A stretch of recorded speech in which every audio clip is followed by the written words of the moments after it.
Now, here is what my setup looks like as of October 25.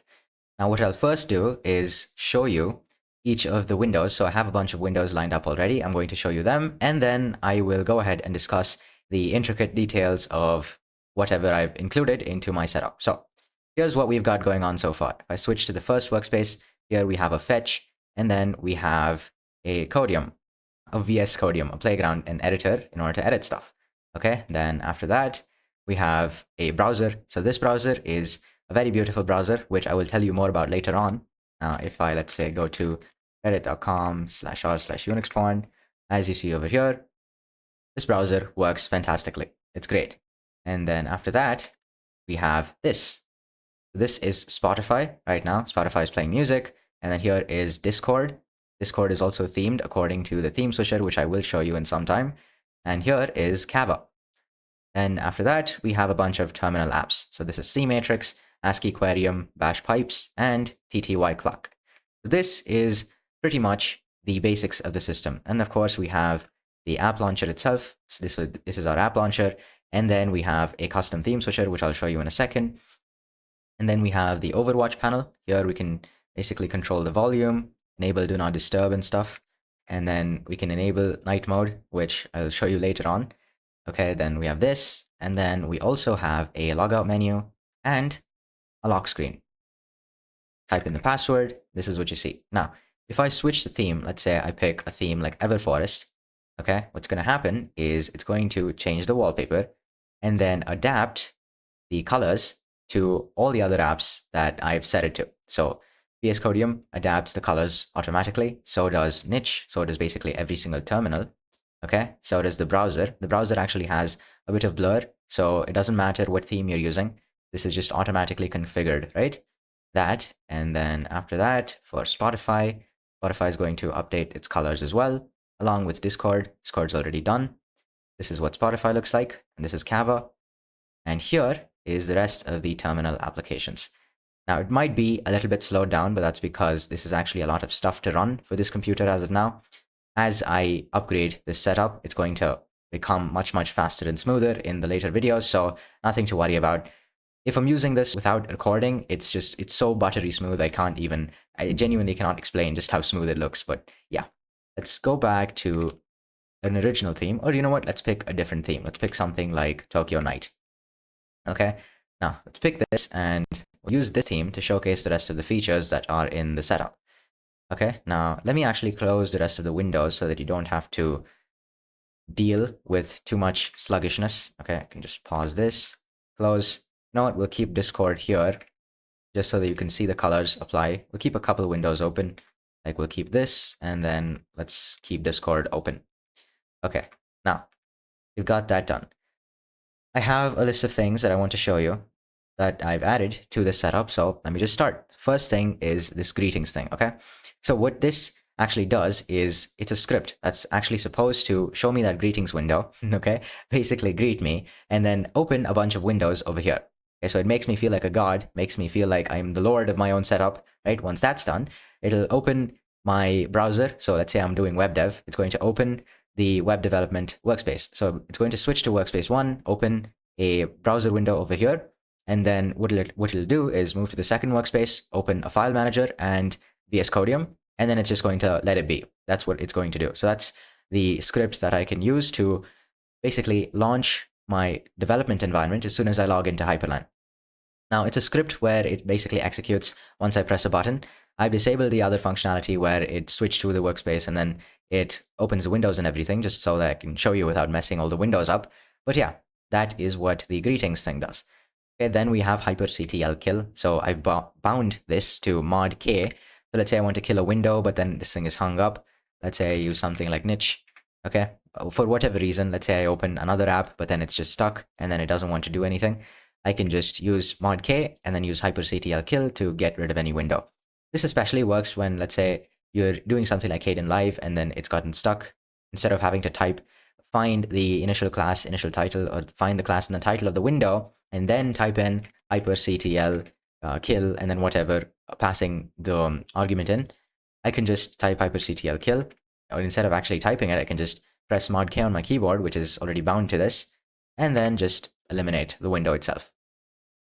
Then we have regional screenshot. So if I press Alt, Shift, and then F12, the entire screen is going to become a slightly white. And what I can do is basically take a screenshot of a region. Let's say I wanted to take a screenshot of this region alone, just the two windows, Mod Shift F12. Here I can just take a screenshot of the windows and it's going to show up.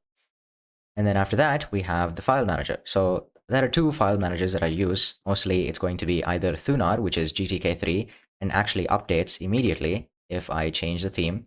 Okay, that's the best part about GTK3. It's not that the UI looks better or anything, because GTK4 just inherently looks better because of the way that they've designed it, right? So it's not that GTK3 looks better, but it's that you can actually theme it much, much easier. Let's say I use something like Nord, it changes immediately. I use something like Rose Pine, again, changes immediately. That's the best part about GTK3 apps.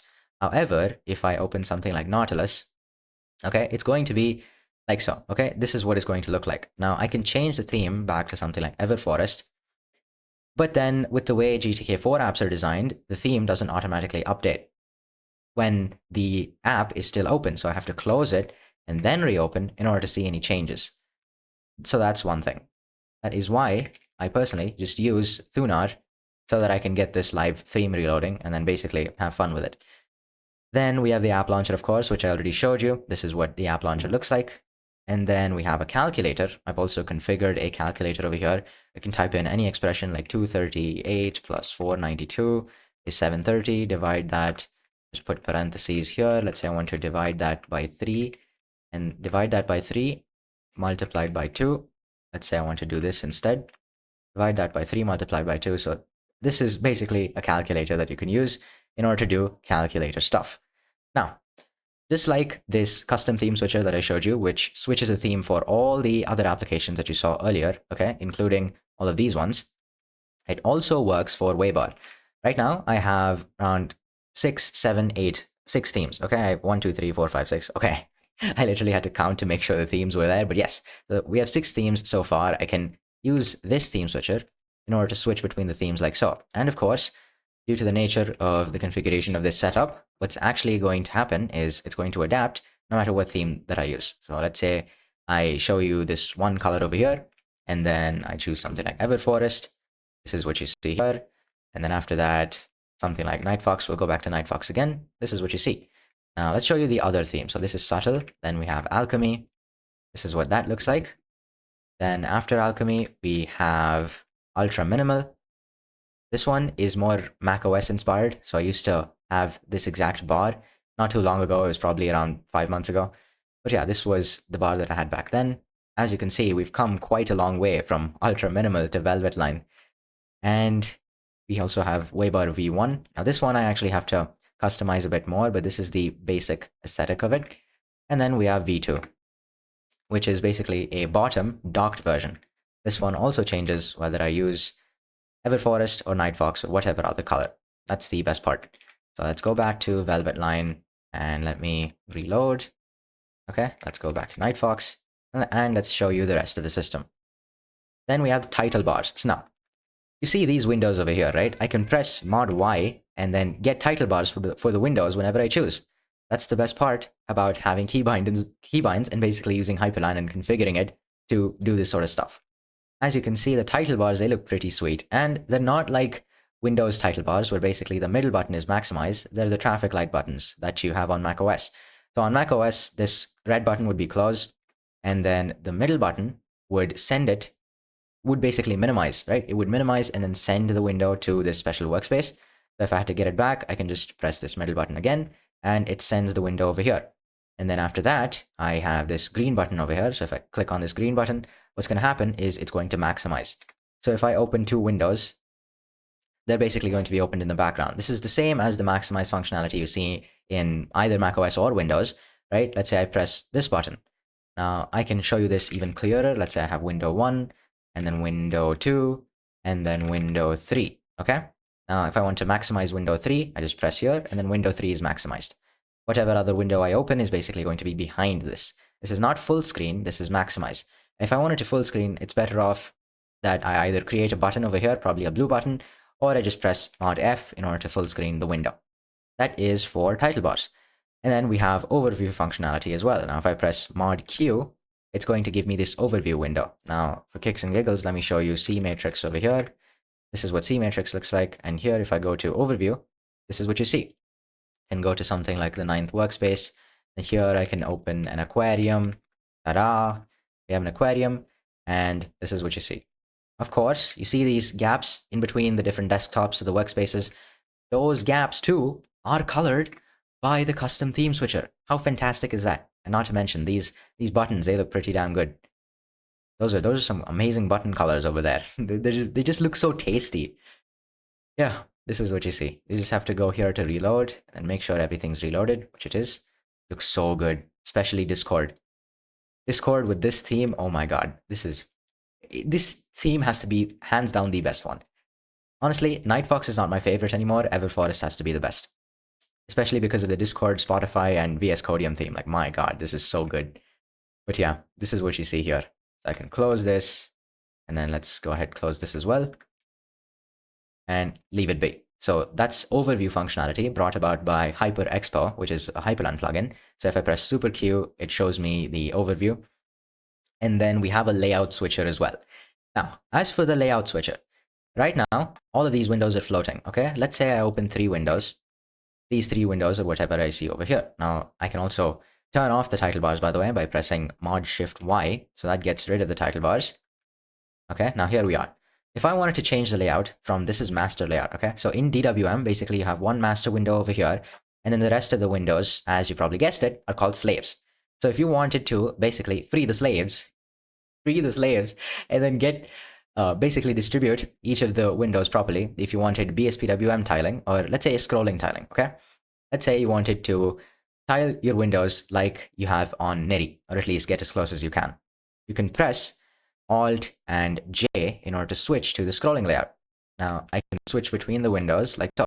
Let's say this is window 4, this is window 3, then window 2, and window 1. Windows 1, 2, 3, 4. Okay, and that is how the scrolling layout works. So I can open infinitely more windows and go infinitely to the other side. Okay, and yeah, basically have fun with the scrolling layout.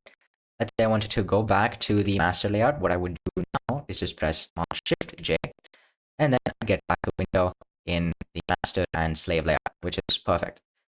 That's it for the layout part. And then the browser. I already showed you a glimpse of the browser earlier, but let me just show it to you again. Okay, Mod Shift, actually Mod B brings up the Zen browser.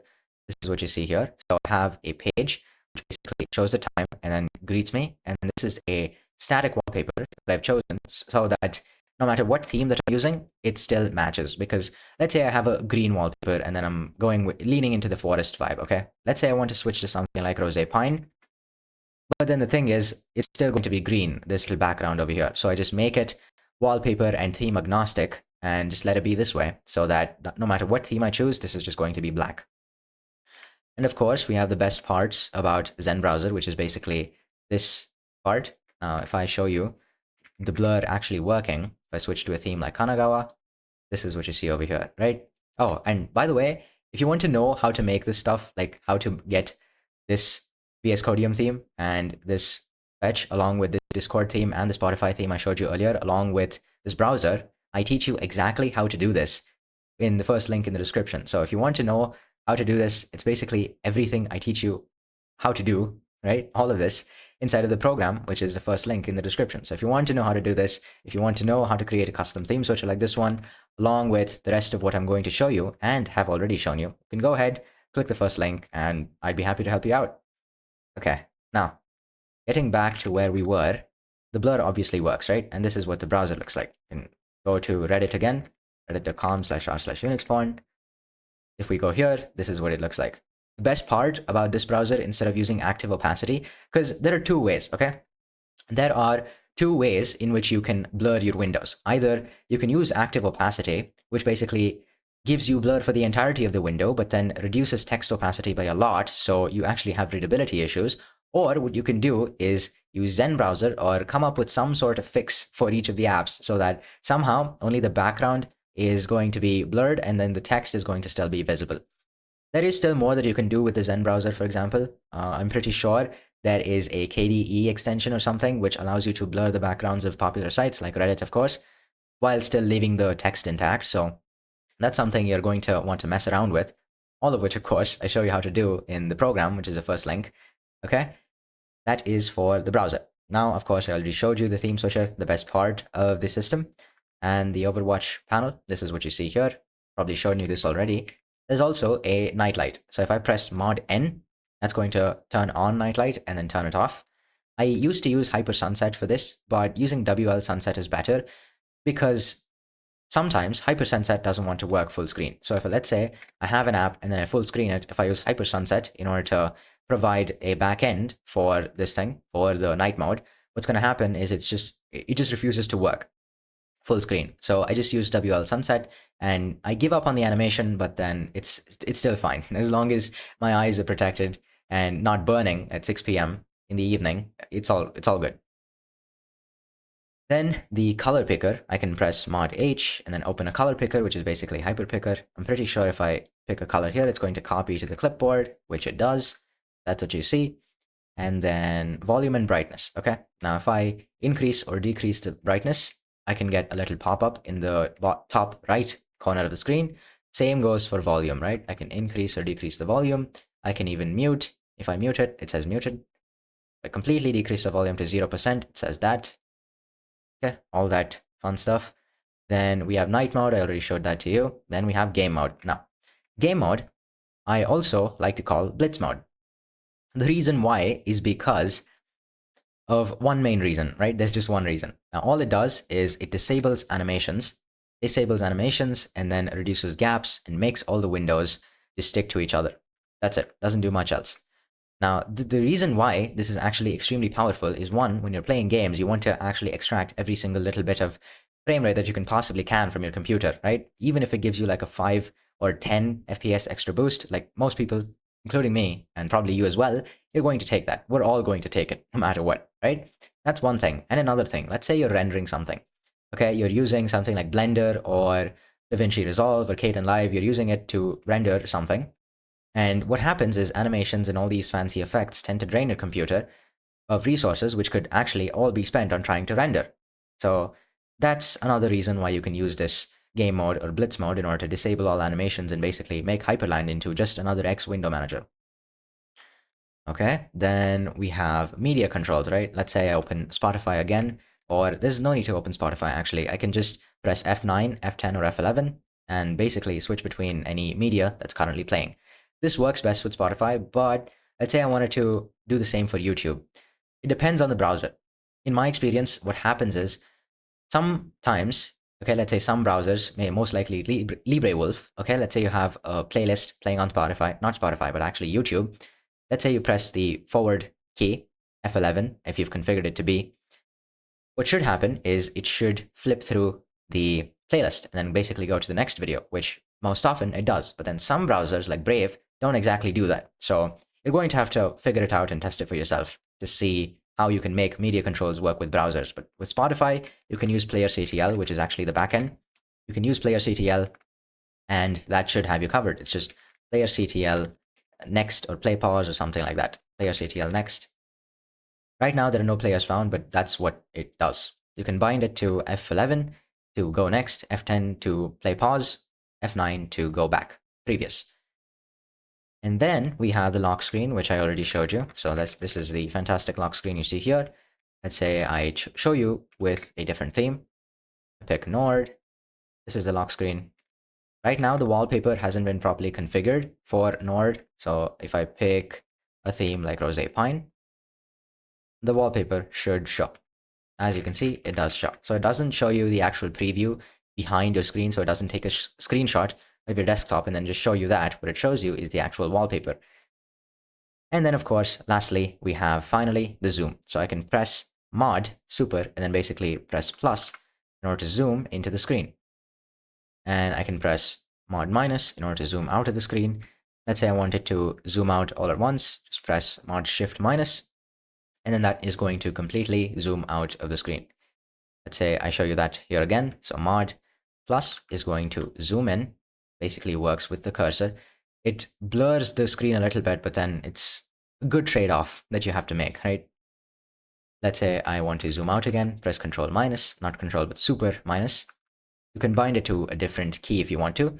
Then if I press Super Shift minus, just reset no matter where you are in terms of zoom distance. And that is pretty much it. That is my setup as of October 2025. When I thought of making the setup, I wanted to keep things minimal while still looking absolutely beautiful and stunning. Because trust me, there's nothing worse than just sitting down and then trying to work whilst looking at a boring setup. Like, it doesn't help, right? It obviously does help. However, if you have a setup that you actually like looking at and then getting stuff done in, which is exactly what I teach you to do inside of the program, which is the first link in the description. So if you want to know how to make custom theme switches like this one, along with speed up your computer so that it's absolutely blazing fast, right? Because this is, oh my God, don't even get me started on how fast this is. I don't even have to, yeah, I can't find words. That's how fast this is with all the optimizations I've done. One of them, for example, was auto CPU frec. So configuring this on its own just increased performance by a hell of a lot. This, along with using power profiles daemon, I use this as well. You can also use TLP to save battery, all of which I show you how to do in program. So if you liked the video, hit like. If you loved it and want to see more like this in your feed, hit subscribe, and I will see you next time. Stay rising.